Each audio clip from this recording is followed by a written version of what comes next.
I am Tanya Scott Harris, and I am the president of Bayou Pearls, which is an official interest group of Alpha Kappa Alpha Sorority Incorporated, and I'm excited to be here with you today. We understand the importance of understanding our history, and we know that we cannot share history together unless we understand history in its entirety.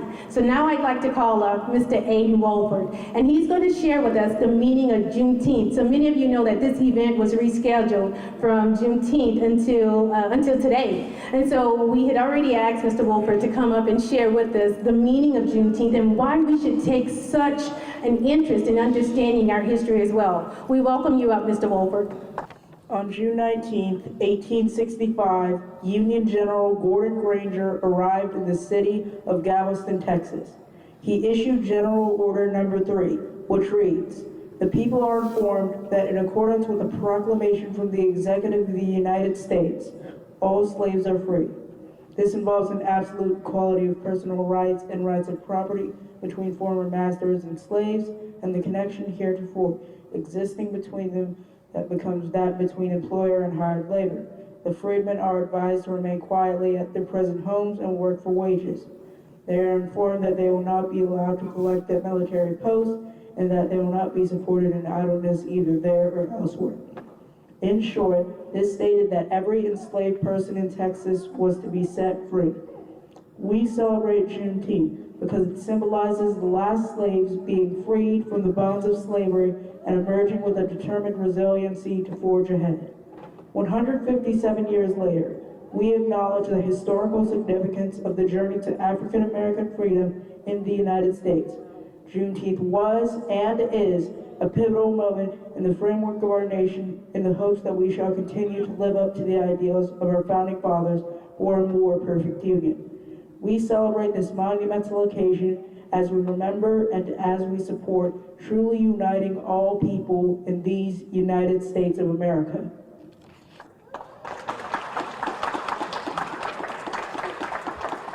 And this is our next generation. Let's give it up one more time. Great job. And a little bit of history behind Aiden is that you don't know, he is a curator of history as well. And one of the things I did was I called Miss Margie and I said, "Miss Margie, I need you to connect with a young guy here. He is a curator of history as well." And he's on point, right, Miss Margie? He is. I am absolutely honored to be here. I want to thank you guys for doing all that you've done for the museum, for the community. Thank you ever so much. Clearly I was distracted a few minutes ago with those little ones, and I didn't mind, because guess what? I'm sure I distracted my grandmother often. So I thank God for them, and having to take care of them, I don't mind. And for that young man, please contact me. Once again, I am Margie Scobie. I am the president, founder, and curator of Finding Our Roots. We are located at 918 Roussel Street in Houma. And the one thing that you all know that the hurricane did come, and Jason just mentioned. So of course that's a setback for us, but we're going to keep going. But while we are here, I just want to tell you, Tanya asked me to kind of tell you who I am and how I got started. So I'll say something in Swahili, and I oftentimes say it whenever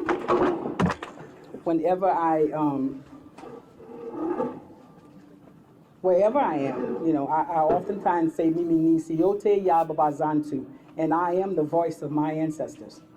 I strongly believe that. The one thing that I carry with me a lot, and that is my upbringing. Because of my grandmother, great-grandmother, I would say. Because of that lady, I am who I am. Because she wouldn't let me go. And clearly, I'm sure I didn't run around like them kids. Because she had me under her wings. And many times I wanted to go and visit. I only had one cousin I was allowed to really play with. And when I completed my book, I asked her, "Girl, I have to give you something."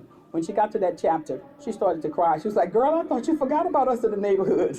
Because she was the only one I had an opportunity to really share life with growing up.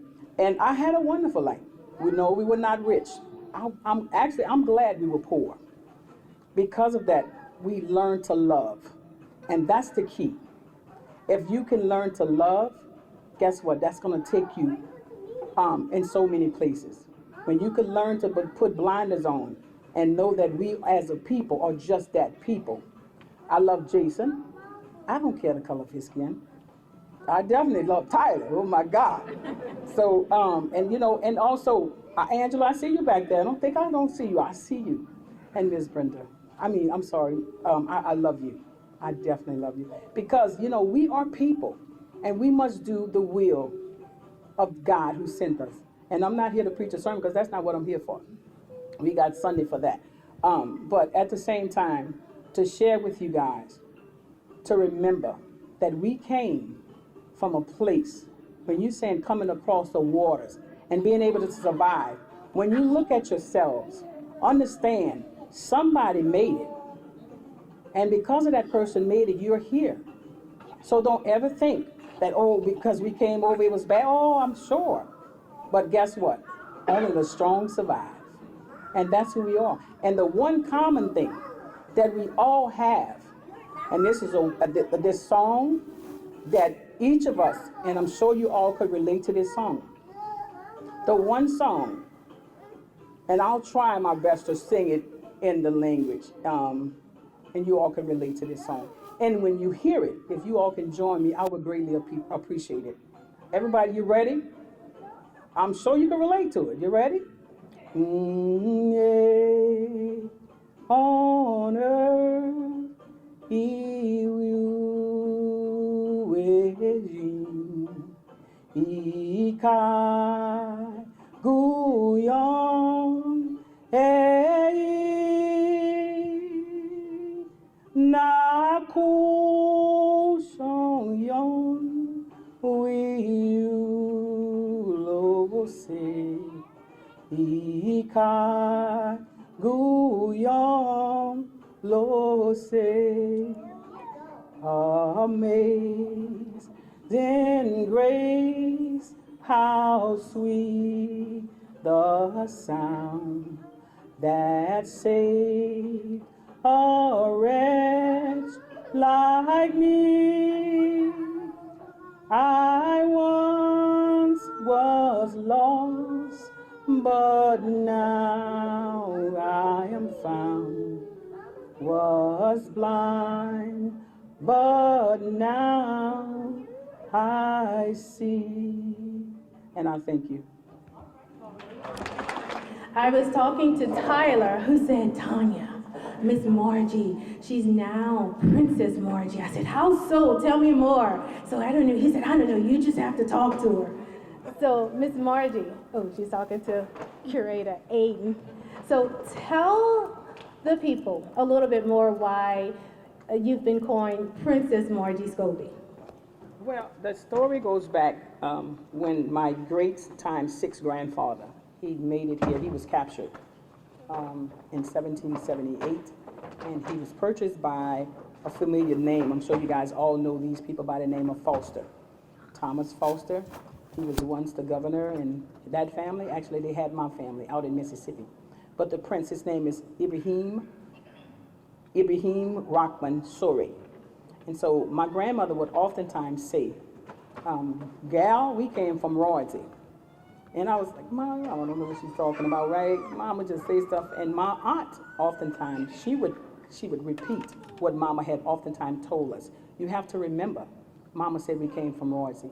I said, well, Mom, you know, I did some research. Your family name is this. She said, our family name is Rockman. And you must always remember that. So through the years, I did the research, and sure enough, I'm like, how in the world I'm going to find a castle out in St. Mary Parish? There's no way. They don't have castles out there. And I'm sure if there was a prince, it must be a castle, right? So true enough, I ended up finding the story that my cousin, Artemis Gay, he's from Africa, but he lives now in Chicago. Actually, he taught at the University of Chicago. But he and I had an opportunity to meet. And of course, my grandmother told me something that the prince oftentimes told the family and said that we have to always remember.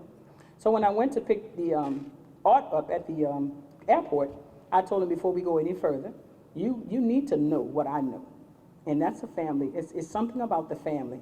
And it's a story that was told and handed down from generation after generation. And if you don't know this, buddy, you're going to have to load back on the plane. And so before leaving out of the garage, I said, can you tell me what it is that I know that you should know? And true enough, he said it, and oh my God. I was like, yes, I knew then we were family. I knew we had that connection. And to say he came from the motherland, and he and I had a chance to connect. And we don't find that too often in our community, in our families, in our lineage. It's so hard. So with that being said, I had an opportunity to talk with what they call the elders of the village. And we do a Zoom call once in a while, maybe once or twice a month. And one of the things that they said is, Princess Margie, do you use your name in America? I said, no, I do not. And they said, well, I think you should. Well, I do have a cousin here. I just recently met her, and she's Princess Karen. And so she did tell me, I'll take you through the steps so you can honestly carry your name here in America. So that's how we became who we are. So in case you don't know it, I do have a couple of cousins here, and I don't know if they know their royal lineage, but we came from the descendant of that prince. So Mr. Carly Harding is one, Miss Anya Carter is the other, and also Miss Williams here, my little cousin here, she's the other.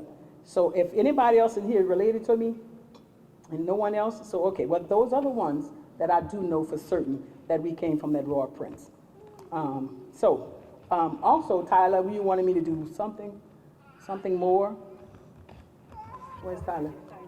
Oh, what is it I'm sorry. I was going to see if you can recite the poem from Bayou. Oh, absolutely. I'll do the best I can. You may write me down in history with your bitter, twisted lies.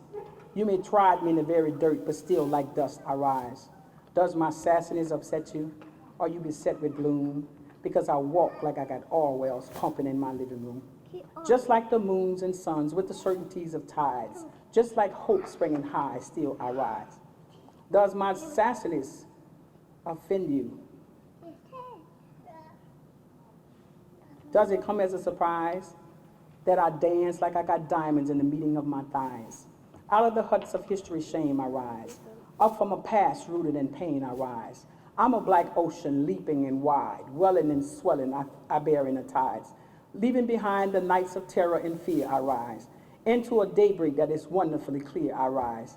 Bringing in the gift that my ancestors gave, I am the hope and the dream of the slave. And so I rise, I rise, I rise. Thank you.